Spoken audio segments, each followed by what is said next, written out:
तू निरंतर श्रीकृष्ण गोविंद हरि मुरारी हे नाथ नारायण वासुदेव दामोदर किंबा माधव बोली उच्चारण करी से नामामृत को प्रेमपूर्वक पान कर।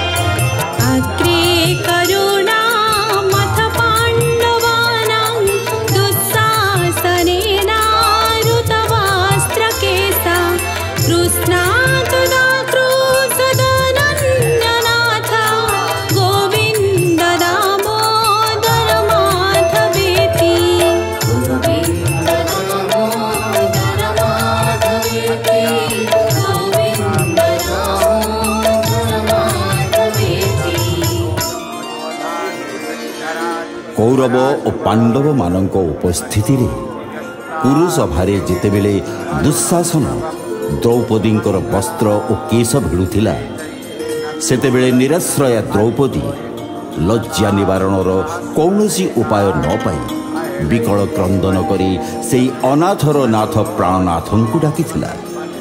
हे गोविंद हे दामोदर हे माधव मोर मान रक्षा कर।